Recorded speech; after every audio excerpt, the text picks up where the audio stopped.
ஓம் சாந்தி 6/6/2025 காலை முரளி பாப்தாதா மதுபன். இன்றைய சாக்காரமுடைய முக்கியமான கருத்துக்களை நாம் பார்க்கலாம். பாபா சொல்கிறாங்க, இனிமையான குழந்தைகளே, எதிர்காலத்தில் உயர்ந்த வம்சத்தில் வருவதற்கான ஆதாரம் படிப்பாகும். இந்த படிப்பின் மூலம்தான் நீங்கள் எதுவும் மற்ற நிலையிலிருந்து இளவரசனாக ஆக முடியும். பாபா கேள்வி கேட்குறாங்க, வாயில் தங்க கரண்டியோடு பிறப்பது 2 விதங்களில் பலனை அடைய முடியும், எப்படின்னு கேட்குறாரு. பதில் சொல்கிறாங்க பாபா, ஒன்று பக்தியில் தானம் புண்ணியம் செய்வதன் மூலம், மற்றொன்று ஞானத்தில் படிப்பின் மூலம் ஆகும். 2 வகையில் நம்ம பார்ன் வித் கோல்டன் ஸ்பூன் சொல்லுவாங்க இங்கிலீஷில். ஒன்று பக்தியில் தான புண்ணியம் செஞ்சால் அது ஒரு பிறவிக்கு அந்த மாதிரி செல்வந்தர் வீட்டில் பிறக்கலாம். இன்னொன்று ஞானத்தின் படிப்பின் மூலமாக. பக்தியில் தானம் புண்ணியம் செய்கிறார்கள் என்றால் அரச குடும்பம் அல்லது செல்வந்தர்களிடத்தில் பிறவி எடுக்கிறார்கள். ஆனால் அது எல்லைக்குட்பட்டதாகும். அது ஒரு பிறவிக்கு தான். நீங்கள் ஞானத்தில் படிப்பின் மூலம் வாயில் தங்க கரண்டியோடு பிறக்கின்றீர்கள். இது எல்லையற்ற விஷயம். இது அநேக ஜென்மங்களுக்கு. பக்தியில் படிப்பின் மூலம் ராஜ்யம் கிடைப்பதில்லை. இங்கே யார் எந்த அளவிற்கு நல்ல விதத்தில் படிக்கிறார்களோ அந்த அளவிற்கு உயர்ந்த பதவியை அடைகிறார்கள். ஓம் சாந்தி. இனிமேலும் இனிமையான செல்ல குழந்தைகளுக்கு ஆன்மீக தந்தை புரிய வைக்கின்றார். இதை ஆன்மீக ஞானம் என்று சொல்லப்படுகிறது. பாபா பாரதவாசிகளுக்கு புரிய வைக்கின்றார், தங்களை ஆத்மா என்று புரிந்து கொள்ளுங்கள் மற்றும் தந்தையை நினைவு செய்யுங்கள் என்று பாபா குறிப்பாக கட்டளையிட்டுள்ளார் என்றால் அதை ஏற்றுக்கொள்ள வேண்டும் அல்லவா? உயர்ந்திலும் உயர்ந்த தந்தையின் ஸ்ரீமத் புகழ்பெற்றதாகும். சிவபாபாவை மட்டும்தான் ஸ்ரீ ஸ்ரீ என்று சொல்ல முடியும் என்பதையும் குழந்தைகளாகிய நீங்கள் தெரிந்துள்ளீர்கள். அவர்தான் உயர்ந்திலும் உயர்ந்தவராக மாற்றுகின்றார். ஸ்ரீ என்றால் உயர்ந்ததாகும். இவர்களை, அதாவது இந்த லட்சுமி நாராயண இப்படி பாபா மாற்றியுள்ளார் என்பது குழந்தைகளாகிய உங்களுக்கு இப்பொழுது தெரிந்துள்ளது. நாம் இப்போது புதிய உலகத்திற்காக படித்து கொண்டிருக்கின்றோம். புதிய உலகத்தின் பெயரே சொர்க்கம், அமரபுரி என்பதாகும். மகிமை பாடுவதற்கு நிறைய பெயர்கள் இருக்கின்றன. சொர்க்கம் மற்றும் நரகம் என்று சொல்கிறார்கள். இன்னார் சொர்க்கவாசியாகிவிட்டார் என்று சொல்கிறார்கள் என்றால் நரகவாசியாக இருந்தார் என்றாகிறதல்லவா? ஆனால் மனிதர்களுக்கு அந்த அளவிற்கு புத்தி இல்லை. சொர்க்கம், நரகம், புதிய உலகம், பழைய உலகம் என்று எதை சொல்லப்படுகிறது, இதையும் தெரிந்திருக்கவில்லை. வெளியில் எவ்வளவு பகட்டு இருக்கின்றது. குழந்தைகளாகிய உங்களில் கூட நமக்கு படிப்பிப்பவர் உண்மையில் பாபா என்பதை குறைவானவர்களாக புரிந்திருக்கிறார்கள். நாம் இந்த லட்சுமி நாராயணன் போல் ஆவதற்காக வந்துள்ளோம். நாம் எதுவுமற்ற நிலையிலிருந்து இளவரசர்களாக ஆவோம். முதலில் நாம் சென்று ராஜகுமாரர்களாக ஆவோம். இது படிப்பாகும். எப்படி இன்ஜினியரிங், வக்கீல் போன்றவற்றுக்கு படிக்கிறார்கள் என்றால் நாம் வீடு கட்டுவோம், இதை அதை செய்வோம் என்பது புத்தியில் இருக்கின்றது. ஒவ்வொருவருக்கும் தங்களது கடமை புத்தியில் வருகின்றது. குழந்தைகளாகிய நீங்களும் இந்த படிப்பின் மூலம் உயர்ந்த குடும்பத்தில் பிறவி எடுப்பீர்கள். யார் எந்த அளவிற்கு படிக்கின்றார்களோ அந்த அளவிற்கு உயர்ந்த குடும்பத்தில் பிறவி எடுப்பார்கள். ராஜ குடும்பத்தில் பிறவி எடுத்தால் பிறகு ராஜ்யம் செய்வீர்கள். தங்க ஸ்பூன் என்ற மகிமையும் உள்ளது. ஒன்று, இந்த ஞானத்தால் வாயில் தங்க ஸ்பூன் கிடைக்கின்றது. மேலும் தான புண்ணியம் நல்லபடியாக செய்யும் பொழுது ராஜ குடும்பத்தில் பிறவி எடுப்பீர்கள் அப்படின்றார் பாப்பா. அது எல்லைக்குட்பட்டது, இது எல்லைக்கு அப்பாற்பட்டதாகும். ஒவ்வொரு விஷயத்தையும் நல்ல முறையில் புரிஞ்சுக்கிங்க. எதுவும் புரியவில்லை என்றால் கேளுங்க அப்படின்றார் பாபா. இந்தந்த விஷயங்களை பாபாவிடம் கேட்க வேண்டும் என்று குறிப்பெடுத்து வையுங்கள் அப்படின்றாரு. முக்கியமான விஷயமே பாபாவுடைய நினைவுடைய விஷயந்தான். மற்றபடி ஏதாவது சந்தேகம் போன்றவைகள் இருந்தால் அவற்றை சரி செய்து விடலாம். எந்த அளவிற்கு பக்தி மார்க்கத்தில் தானம் புண்ணியம் செய்கிறார்களோ அந்த அளவிற்கு செல்வந்தர்களின் வீட்டில் பிறவி எடுக்கிறார்கள் என்பதை குழந்தைகள் தெரிந்துள்ளார்கள். யாராவது ஏதாவது தவறான கர்மம் செய்கிறார்கள் என்றால் பிறகு பிறவியும் அதற்கேற்றபடி கிடைக்கின்றது. பாபாவிடம் வருகிறார்கள். சிலருக்கு அப்படி கர்ம பந்தனம் இருக்கின்றது. கேட்கவே கேட்காதீர்கள். இவையனைத்தும் கடந்த கால கர்ம பந்தனங்களாகும். சில ராஜாக்களும் கூட அப்படி இருக்கிறார்கள். கர்மபந்தனம் அதிக கடுமையானதாக இருக்கின்றது. இந்த லட்சுமி நாராயணருக்கு எந்த கர்ம பந்தனமும் கிடையாது. அங்கே யோக பலத்தின் படைப்பாகும். யோக பலத்தின் மூலம் நாம் உலக ராஜ்யத்தை அடையும் பொழுது குழந்தைகளை பிறக்க வைக்க முடியாதா என்ன? முதலிலேயே காட்சி கிடைத்து விடுகிறது. அங்கே இது சாதாரண விஷயமாகும். குஷியில் இசைக்கருவியை இசைத்து கொண்டே இருப்பார்கள். வயதான நிலையிலிருந்து குழந்தையாக ஆகிவிடுகிறார்கள். மகாத்மாவை விடவும் குழந்தைகளுக்கு அதிக மரியாதை கொடுக்கப்படுகிறது. ஏனென்றால் அந்த மகாத்மாக்கள் முழு வாழ்க்கையையும் கடந்து பெரியவர்களாகியுள்ளார்கள். விகாரங்களை பற்றி தெரிந்திருக்கிறார்கள். சிறிய குழந்தைகள் தெரிந்திருக்கவில்லை. ஆகையினால் மகாத்மாவை விடவும் உயர்ந்தது என்று சொல்லப்படுகின்றது. கிருஷ்ணரை கூட மகாத்மா என்று சொல்கிறார்கள். அவர்தான் உண்மையான மகாத்மா ஆவார். சத்தியுகத்தில்தான் மகான் ஆத்மாக்கள் இருக்கிறார்கள். அவர்களைப் போல் இங்கு யாரும் இருக்க முடியாது. குழந்தைகளாகி உங்களுக்கு உள்ளுக்குள் மிகுந்த குஷி இருக்க வேண்டும். இப்பொழுது நாம் புதிய உலகத்தில் பிறவி எடுக்கப் போகின்றோம். இந்த பழைய உலகம் முடியப் போகின்றது. வீடு பழையதாகிவிட்டால் புதிய வீட்டு நினைவில் குஷி ஏற்படுகிறதல்லவா? எவ்வளவு நல்ல நல்ல மார்பிள்களினால் வீட்டை கட்டுகிறார்கள். ஜெயின் மக்களிடம் அதிக பணம் இருக்கின்றது. அவர்கள் தங்களை உயர்ந்த குலத்தவர்கள் என்று புரிந்து கொள்கிறார்கள். உண்மையில் இங்கே எந்த உயர்ந்த குலமும் இல்லை. உயர்ந்த குலத்தில் திருமணத்திற்காக வீடு தேடுகிறார்கள். அங்கே குலம் போன்ற விஷயம் எதுவும் இருப்பதில்லை. அங்கே ஒரே ஒரு தேவதா குலம்தான் இருக்கின்றது, வேறு எதுவும் இல்லை. அதற்காக நீங்கள் சங்கம யுகத்தில் நாம் ஒரே ஒரு தந்தையின் குழந்தைகள், அனைவரும் ஆத்மாக்கள் என்ற பயிற்சியை செய்கிறீர்கள். ஆத்மா முதலில், பிறகு சரீரம். உலகத்தில் அனைவரும் தேக அபிமானிகளாக இருக்கிறார்கள். இப்பொழுது நீங்கள் ஆத்ம அபிமானிகளாக ஆக வேண்டும். குடும்ப விவகாரங்களில் இருந்து கொண்டே தங்களுடைய மனோநிலையை உயர்வானதாக வைத்திருக்க வேண்டும். பாபாவிற்கு எவ்வளவு குழந்தைகள், எவ்வளவு பெரிய குடும்பம், எவ்வளவு சிந்தனைகள் இருக்கும். இவரும், அதாவது பிரம்மாவும் கூட உழைக்க வேண்டியிருக்கின்றது. நான் ஒன்றும் சந்நியாசி கிடையாது. பாபா இவருக்குள் பிரவேசித்திருக்கின்றார். பிரம்மா விஷ்ணு சங்கருடைய சித்திரம் கூட இருக்கிறது அல்லவா? பிரம்மா அனைவரிலும் உயர்ந்தவர் ஆவார்.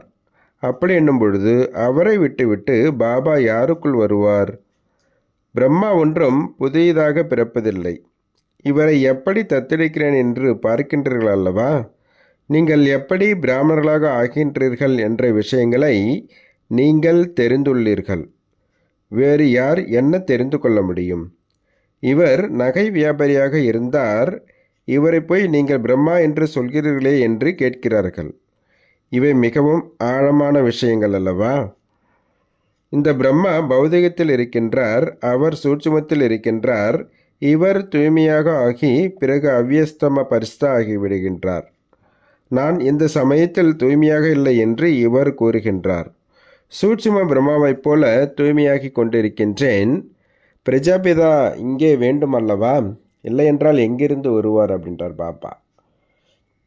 நான் தூய்மையற்ற சரீரத்தில் வருகின்றேன் என்று பாபா அவரே கூறுகின்றார். எனவே இவரைத்தான் பிரஜாபிதா என்று சொல்ல முடியும். சூட்சும வதனத்தில் இருப்பவரை சொல்ல முடியாது. சூட்சும வதனத்தில் அந்த சம்பூர்ண ஃபரிஸ்தானுடைய பிரம்மா இருப்பார். பாபா கூட முரளியில் சொல்லுவார் இல்லைங்களா, அடிக்கடி டிரான்ஸில் போயிட்டு எப்படி பார்த்துட்டு வர சொல்லுவார். அங்கே பிரஜைகள் என்ன செய்வார்கள்? இங்கே படைப்பு எங்கே இருக்கோ அங்கே தான் அவரும் இருக்க முடியும். இவர் தனியாக தூய்மையாகி விடுகின்றார். எப்படி இவர் முயற்சி செய்கிறாரோ அதுபோல் நீங்கள் முயற்சி செய்து தனியாக தூய்மையாகி விடுகிறீர்கள். உலகத்திற்கு எஜமானர்களாக ஆகின்றீர்கள் அல்லவா? சொர்க்கம் தனி, நரகம் தனிப்பட்டது. இப்பொழுது எவ்வளவு துண்டு துண்டாகிவிட்டது. இது 5000 வருடங்களுக்கு முந்தைய விஷயமாகும். அப்பொழுது இந்த லட்சுமி நாராயணனுடைய ராஜ்யம் இருந்தது. அவர்கள் லட்சணக்கணக்கான வருடங்கள் என்று சொல்லிவிடுகிறார்கள். இதை கூட யார் கல்பத்திற்கு முன்பு புரிந்திருப்பார்களோ அவர்கள்தான் புரிந்து கொள்வார்கள். இங்கே முஸ்லிம்கள், பாரசீகர்கள் போன்ற அனைவரும் வருவதை நீங்கள் பார்க்கின்றீர்கள். முஸ்லிம்களாகிய அவர்களே இந்துக்களுக்கு ஞானத்தை கொடுத்து கொண்டிருக்கின்றார்கள். அதிசயமாக இருக்கிறது அல்லவா? யாராவது சீக்கிய தர்மத்தவர்களாக இருக்கின்றார்கள் என்று வைத்துக் கொள்ளுங்கள். அவர்களும் வந்து ராஜயோகத்தை கற்றுக் கொடுக்கின்றார்கள். யார் இங்கிருந்து மாறி சென்றிருக்கின்றார்களோ அவர்கள் மீண்டும் மாறி தேவதா குலத்திற்கு வந்து விடுவார்கள். மற்ற தர்மத்தில் யாரெல்லாம் கன்வெர்ட் ஆகிருப்பு இருக்காங்களோ பாபா உதாரணத்தை சொல்கிறார். இப்போ முஸ்லீம்ஸு சீக்கியர்களாக இருக்காங்கன்னா அவங்க கூட இங்கே வந்துடுறாங்க. பிறகு அவங்க வந்து இந்துக்களுக்கு ஞானம் கொடுக்குறாங்க, பாபாவுடைய ஞானத்தை. நாற்று நடப்படுகின்றது. உங்களிடத்தில் கிறிஸ்தவர்கள், பாரசீகர்களும் கூட வருகிறார்கள், பௌத்தர்களும் கூட வருவார்கள். நேரம் அருகில் வரும்பொழுது நாலாபுரம் இருந்தும் நம்முடைய பெயர் வெளிவரும் என்பதை குழந்தைகளாகிய நீங்கள் தெரிந்துள்ளீர்கள். ஒரு சொற்பொழிவாற்றினீர்கள் என்றால் உங்களிடம் நிறைய பேர் வந்துவிடுவார்கள். நம்முடைய உண்மையான தர்மம் இதுதான் என்று அனைவருக்கும் நினைவு வந்துவிடும். யார் நம்முடைய தர்மத்தவர்களாக இருப்பார்களோ அவர்கள் அனைவரும் வந்துவிடுவார்கள் அல்லவா? லட்சணக்கான ஆண்டுகளின் விஷயம் அல்ல. நீங்கள் நேற்று தேவதைகளாக இருந்தீர்கள். இப்பொழுது மீண்டும் தேவதைகளாக ஆவதற்காக பாபாவிடமிருந்து ஆஸ்தியை எடுத்து கொண்டிருக்கின்றீர்கள் என்று பாபா வந்து புரிய வைக்கின்றார். பாபா சொல்கிறாங்க, நீங்கள் உண்மையிலும் உண்மையான பாண்டவர்களாவீர்கள். பாண்டவர்கள் என்றால் வழிகாட்டிகள் ஆவார். அவர்கள் உலகிய வழிகாட்டிகள். பிராமணர்களாகிய நீங்கள் ஆன்மீக வழிகாட்டிகள் ஆவீர்கள். நீங்கள் இப்பொழுது எல்லையற்ற தந்தையிடம் படித்து கொண்டு இருக்கின்றீர்கள். இந்த போதை உங்களுக்கு அதிகம் இருக்க வேண்டும். நாம் பாபாவிடம் செல்கின்றோம். அவரிடமிருந்து எல்லையற்ற ஆஸ்தி கிடைக்கின்றது. அவர் நம்முடைய தந்தை, ஆசிரியராகவும் இருக்கின்றார். இதில் மேசை, நாற்காலி போன்றவற்றிற்கு எந்த அவசியமும் இல்லை. இதை நீங்கள் எழுதுகிறீர்கள் என்றாலும் கூட தங்களுடைய முயற்சிக்காகவே ஆகும். ஸ்கூலில் மேஜை நாற்காலி போட்டு உட்காந்துருப்பாங்க இல்லையா, பாபா அங்கே அதுமாரி அவசியம் இல்லைன்றார் பாபா. உண்மையிலே இது புரிந்து கொள்ள வேண்டிய விஷயமாகும். சிவபாபா பேனா போன்றவற்றால் எழுதுவாரா என்ன? உங்களுக்கு கடிதம் எழுதுவதற்காக பென்சில் போன்றவற்றை எடுக்க வேண்டியுள்ளது. சிவபாபாவுடைய சிவப்பு எழுத்துக்கள் வந்திருக்கின்றன என்று புரிந்து கொள்வார்கள். பாபா ஆன்மீக குழந்தைகளே என்று எழுதுகின்றார். குழந்தைகளும் ஆன்மீக தந்தை என்று புரிந்து கொள்கிறார்கள். அவர் மிகவும் உயர்ந்ததிலும் உயர்ந்தவர் ஆவார். அவருடைய வழிப்படி நடக்க வேண்டும். காமம் மிகப்பெரிய எதிரி என்று பாபா கூறுகின்றார். இது முதல் இடை கடைசி வரை துக்கம் கொடுக்கக்கூடியதாகும். அந்த பூதத்திற்கு வசமாகாதீர்கள், தூய்மையாக ஆகுங்கள். ஹே தூய்மையற்றவர்களை தூய்மையாக்குபவரே என்று அழைக்கின்றார்கள். குழந்தைகளாகிய உங்களுக்கு இப்பொழுது ராஜ்யம் செய்வதற்கான பெரிய சக்தி கிடைக்கின்றது. இந்த சக்தியை யாரும் வெல்ல முடியாது. பாபா எவ்வளோ பவர் கொடுக்குறாருங்க பாருங்கள். நீங்கள் எவ்வளவு சுகமுடையவர்களாக ஆகின்றீர்கள். எனவே இந்த படிப்பின் மீது எவ்வளவு கவனம் கொடுக்க வேண்டும். நமக்கு ராஜ்யம் கிடைக்கின்றது. நாம் எந்த நிலையிலிருந்து என்னவாக ஆகின்றோம் என்பதை நீங்கள் தெரிந்திருக்கிறீர்கள். பகவானுடைய மகாவாக்கியம் அல்லவா, நான் உங்களுக்கு ராஜயோகம் கற்றுக் கொடுக்கின்றேன், ராஜாவுக்கெல்லாம் ராஜாவாக ஆக்குகின்றேன். யாரை பகவான் என்று சொல்லப்படுகிறது என்பது கூட யாருக்கும் தெரியவில்லை. ஓ பாபா என்று ஆத்மா அழைக்கின்றது. எனவே அவர் எப்பொழுது மற்றும் எப்படி வருவார் என்பதும் தெரிந்திருக்க வேண்டும் அல்லவா? மனிதர்கள்தான் நாடகத்தின் முதல் இடை கடைசியை, கால அளவு போன்றவற்றை தெரிந்து கொள்வார்கள் அல்லவா? தெரிந்து கொள்வதன் மூலம் நீங்கள் தேவதைகளாக ஆகிவிடுகிறீர்கள். ஞானமே சத்கதிக்காகவே ஆகும். இது கலியுகத்தின் கடைசி நேரமாகும். அனைவரும் துர்கதியில் இருக்கின்றார்கள். சத்யுகத்தில் சத்கதி இருக்கின்றது. அனைவரையும் சத்கதி அடைய வைக்க இப்பொழுது பாபா வந்துள்ளார் என்பதை நீங்கள் தெரிந்துள்ளீர்கள். அனைவரையும் விழிக்கச் செய்ய பாபா வந்துள்ளார். யாராவது பிணமாகிவிட்டார்களா என்ன? ஆனால் காரூரில் இருக்கிறார்கள். அவர்களை விழிக்கச் செய்ய வருகின்றார். எந்த குழந்தைகள் ஆழ்ந்த உறக்கத்திலிருந்து விழித்துக் கொள்கிறார்களோ அவர்களுக்குள் நாம் சிவபாபாவின் குழந்தைகள் எந்தவிதமான கவலை இல்லை என்ற அதிக குஷி ஏற்படுகின்றது. பாபா நம்மை உலகத்திற்கு எஜமானர்களாக மாற்றுகின்றார். அழுகை என்ற வார்த்தையே இல்லை. இது அழுகின்ற உலகமாகும். அது மகிழ்ச்சியாக இருப்பதற்கான உலகமாகும். தேவதைகளின் முகத்தை எவ்வளவு சிரித்த முகமாக உருவாக்குகின்றார்கள். அங்கே இருக்கும் முக அமைப்பை இங்கே கொண்டு வர முடியாது. முகம் பார்ப்பதற்கு இவர்களைப் போல் இருக்கலாம் என்று புத்தியின் மூலம் புரிந்து கொள்கின்றோம். இந்த படத்தில் அப்படியே 100% வரல. லட்சுமி நாராயண் படத்தில் கொஞ்சம் தான் அதில் வரைய முடியுது அப்படின்றார் பாபா. இவங்களை போல தான் அவங்களும் இனிமையாக இருப்பாங்க அப்படின்னு சொல்லிட்டு புத்தியின் மூலமாக புரிஞ்சிக்கப்படுதுன்றார் பாபா. இனிமேலும் இனிமையான குழந்தைகளாக உங்களுக்கு நாம் எதிர்காலத்தில் அமரபுரியின் இளவரசலாக ஆவோம் என்ற நினைவு வந்துள்ளது. இந்த மரண லோகத்திற்கு, இந்த வைக்கோல் போருக்கு தீ வைக்கப்பட வேண்டும்.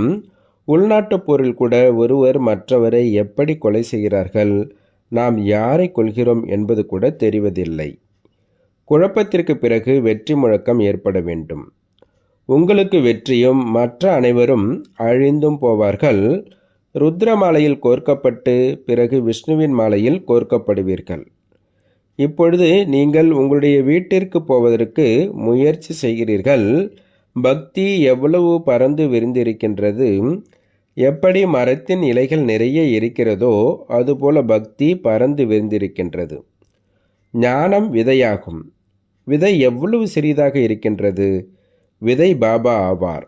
இந்த மரத்தின் ஸ்தாபனை மற்றும் வளர்ப்பு மற்றும் விநாசம் எப்படி நடக்கின்றது என்பதை நீங்கள் தெரிந்துள்ளீர்கள். இது விதவிதமான தர்மங்களின் தலைகீழ் மரமாகும். உலகத்தில் ஒருவர் கூட தெரிந்திருக்கவில்லை. இப்பொழுது குழந்தைகள் தந்தையை நினைவு செய்வதற்கு அதிகம் உழைக்க வேண்டும். அப்பொழுதுதான் விகர்மங்கள் விநாசமாகும். அந்த கீதை சொல்பவர்கள் கூட மன்மனாபவ என்று சொல்கிறார்கள். என கீதையில் இருக்குது. அனைத்து தேகத்தின் தர்மங்களையும் விட்டுவிட்டு தங்களை ஆத்மா என்று புரிந்து தந்தையை நினைவு செய்யுங்கள். மனிதர்கள் இதனுடைய அர்த்தத்தை புரிந்து கொள்கிறார்களா என்ன? அது பக்தி மார்க்கமாகும். இது ஞான மார்க்கமாகும். இப்பொழுது ராஜ்யமானது ஸ்தாபனையாகி கொண்டு இருக்கின்றது. கவலைப்படுவதற்கான விஷயம் எதுவும் இல்லை. யாரெல்லாம் கொஞ்சம் ஞானம் கேட்டார்களோ அவர்கள் பிரஜையிலும் வந்து விடுவார்கள். ஞானம் ஒருபொழுதும் அழிவதில்லை. மற்றபடி யார் யதார்த்தமாக தெரிந்து கொண்டு முயற்சி செய்கிறார்களோ அவர்கள்தான் உயர்ந்த பதவி அடைகிறார்கள். புத்தியில் இந்த ஞானம் இருக்கிறதல்லவா? நாம் புதிய உலகத்தில் இளவரசர்களாக ஆகக்கூடியவர்கள். மாணவர்கள் தேர்வில் தேர்ச்சி பெறுகிறார்கள் என்றால் அவர்களுக்கு எந்த அளவு குஷி ஏற்படுகின்றது. உங்களுக்கு 1000 மடங்கு அதிகமாக அதீந்திரிய சுகம் இருக்க வேண்டும். நாம் முழு உலகத்திற்கும் எஜமானர்களாக ஆகின்றோம். எந்த ஒரு விஷயத்திலும் கோபித்து கொள்ளக்கூடாது. பிராமணியம் ஒத்துப்போகவில்லை என்றால், அதாவது சகோதரியிடம் நிமித்தமாக இருக்கும் கூட ஒத்துப்போகலைன்னா பாபாவிடம் கோபித்து கொள்கிறார்கள். நீங்கள் பாபாவிடம் புத்தியோகத்தை ஈடுபடுத்துங்களேன். அவரை அன்போடு நினைவு செய்யுங்கள். பாபா தங்களை மட்டும் நினைவு செய்து செய்து நாங்கள் வீட்டிற்கு வந்து விடுவோம் என்று சொல்லுங்களேன் அப்படின்றார் பாபா. தாரணைக்கான முக்கிய சாரம், ஃபஸ்ட்டு பாயிண்ட்டு, எந்த விஷயத்தை பற்றியும் கவலைப்படக்கூடாது. எப்பொழுது மகிழ்ச்சியாக இருக்க வேண்டும். நாம் சிவபாபாவின் குழந்தைகள் என்பது நினைவில் இருக்க வேண்டும். பாபா நம்மை உலகத்திற்கு எஜமானர்களாக ஆக்க வந்துள்ளார். இந்த குஷியில் இருங்கன்றார். ரெண்டாவது, தங்களுடைய நிலையை ஒரு நிலைப்பாட்டில் ஆக்குவதற்காக, அதாவது ஏக்ரஸ் நிலையை உருவாக்குவதற்காக ஆத்ம அபிமானி ஆவதற்கான முயற்சி செய்ய வேண்டும். இந்த பழைய வீட்டிலிருந்து பற்றை நீக்கிவிட வேண்டும். வரதானம் கொடுக்குறாரு. சிந்தனை சக்தியின் மூலம் புத்தியை சக்திசாலியாக ஆக்கக்கூடிய மாஸ்டர் சர்வசக்திவான் ஆகுக. சிந்தனை சக்தி தான் தெய்வீக புத்தியின் சத்தான உணவாகும். பக்தியில் ஜெபிக்கும் பயிற்சி இருப்பது போன்று ஞானத்தில் சிந்தனை சக்தி இருக்கின்றது. இந்த சக்தியின் மூலம் மாஸ்டர் சர்வசக்திவான் ஆகுங்கள். பாபா கொடுக்கக்கூடிய இந்த ஞானத்தை சிந்தனை நல்லா செய்ய தான் ஆத்மாக்குள்ளார சர்வசக்திகள் வரும். தினமும் அமிர்த வேளையில் தனது ஒரு பட்டத்தை நினைவில் கொண்டு வாருங்கள் மற்றும் சிந்தனை செய்து கொண்டே இருங்கள். சிந்தனை சக்தியின் மூலம் புத்தி சக்திசாலியாக இருக்கும். சக்திசாலியான புத்தியின் மீது மாயை யுத்தம் செய்ய முடியாது, அடிமையாக முடியாது. ஏனெனில் மாயை முதலில் வீண் என்ற எண்ணங்கள் என்ற அன்பு மூலம் தெய்வீக புத்தியை பலவீனமாக்கிறது. மாயை ஃபஸ்ட்டு வீண் எண்ணங்கள் மூலமாக தான் புத்தியை என்ன ஆகுது, பலவீனமாக்குது. இந்த பலவீனத்திலிருந்து தப்பிப்பதற்கான சாதனமும் சிந்தனை சக்தியாகும். ஸ்லோகன்: கட்டளைப்படி நடக்கும் குழந்தைகள் தான் ஆசீர்வாதத்திற்கு தகுதியானவர்கள்.